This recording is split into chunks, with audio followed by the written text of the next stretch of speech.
Sa EDSA, Usad Pagong is live! Kaya kung ako ikaw at ikaw sila, mag-EDSA na tayo! EDSA! Kasama mong natatrap.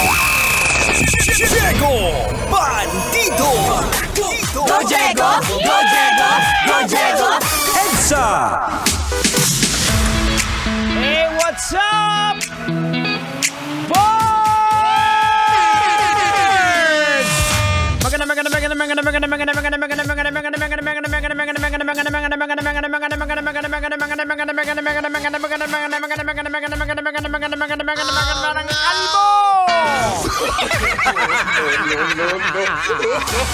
Oras natin sa buong kapuluan, mga kabisyo! Ganap ng 32 minutes makalipas sa oras ng alas 7 ng gabi. Kamusta ang biyahe mo, Boards? At syempre sa pasahero mo, it's been a long day. Napakainit hanggang ngayon. Kumbaga andyan pa rin yung alingasaw. Kamusta naman kaya yung hita mo? Kung sa mga Ilonggo, padamdamo, subong na bahasan ng subong. Hapde na yung mga hita. Maloy ka. Pero mga kabisyo, ganun talaga yung panahon, kaya mag-iingat-ingat po tayo. And speaking of init, mga kabisyo! Oh no! Eto nga, viral po ang isang larawan ngayon. Dahil sa matinding init ng panahon, naglagay na ng mga pamaypay ang isang jeepney para sa kanyang mga pasahero.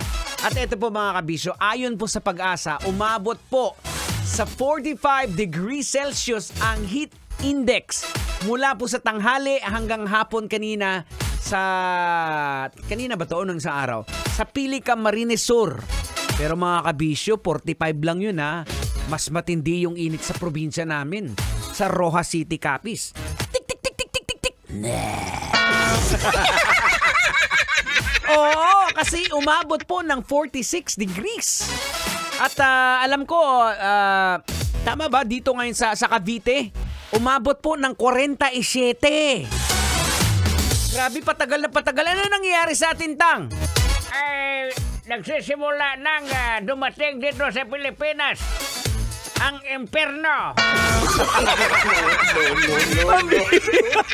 Nagliliya. Nag-aapoy na. Ang bihira naman, oh. Pero eto, mga kabisyo, logican pa rin po natin yan. Tang, logican na natin to. Ay, sige, wag mo nang patagalin. Logican mo na yan. Logican na yan! Logican na yan! Alright, mga kabisyo, logican na yan. Anong leksyon ang ating mapupulot? Anong aral ang ating madudukot? Boards! Kailangan ba bang i-memorize yan? Basic sa panahon ngayon na hindi ka talaga pwedeng sumuong sa init. Kasi baka bigla ka na lang bumagsak at mahiya ka ng bumangon. Diba? Nakakatakot po. Gamitan po natin ng lohika kahit sabihin natin naghahanap buhay ka para sa pamilya mo. Huwag po nating pilitin. Kasi pag pinilit mo, ano mangyayari, Tang? Kailangan pa bang i-memorize yan? Pag pinilit, dudugo. Hindi, pag pinilit nyo po mga kabisyo, wala na pong logic niyan. Sabihin mo, kasi para sa hanap buhay ko to, para sa pamilya ko.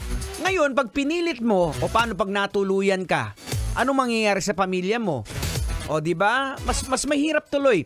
Kumbaga mga kabisyo, ingat-ingat po tayo, dobling ingat po tayo, magdala ng palaging ng tubig, always rehydrate.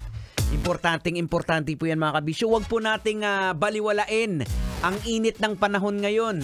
Kasi baka yan pa po ang magiging mitsa ng buhay natin. Kasi marami na po tayong nababalita na mga bigla na lang kumulaps sa sobrang tindi ng init. Yung mga hayop nga kumulaps diba? Paano ka pa? Kasi ang tawag ng asawa mo sa'yo, hayop ka rin. No. Ang bihira. Pero again mga kabisyo, please, kung para sa pamilya mo, unang-una sa lahat na gawin mo, basic yan. Ingatan mo ang sarili mo. Well, this goes out for everybody, para din sa akin. Ingatan po natin yung mga sarili natin. Dahil matindi talaga ang init. Oras natin, we got 36 after 7 o'clock. Kailangan pa bang i-memorize yan? Basic! Kailangan pa bang i-memorize yan? Love Radio Basic!